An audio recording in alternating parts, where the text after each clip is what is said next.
NVIDIA's leadership team is 60 people. 60 direct reports. 60 direct reports, yeah. Which is not conventionally considered a best practice. I'm certain that's the best practice. It's not conventional, but I am certain it's the best practice. The reason is because the layer of hierarchy in your company really matters. I don't do one-on-ones, and almost everything that I say to everybody all at the same time. And the reason for that is because I don't really believe there's any information that I operate on that somehow only one or two people should hear about. These are the challenges of the company, or this is the problem I'm trying to solve, or this is the direction we're trying to go into. This isn't working, that's working well. All of this type of information, everybody should be able to hear. I love that everybody's working off of the same song sheet.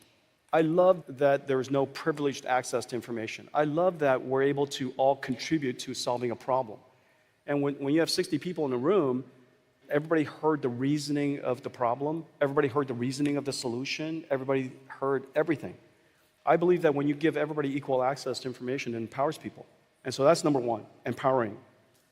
Number two, if the CEO's direct staff is 60 people, the number of layers you've removed in a company is probably something like 7. And so I rarely find myself having to stand up for conventional wisdom, but if I was to kind of steel man the other side, I'd say, well, one-on-ones are where you provide coaching, where you maybe talk through goals together, personal goals, career advancement, what have you, where maybe you give feedback on something that you see somebody systematically not doing so well and so forth. So anyway, there's all these things that kind of one is, again, conventionally supposed to do in the one-on-one. Do you not do those things, or do you do them in a different way?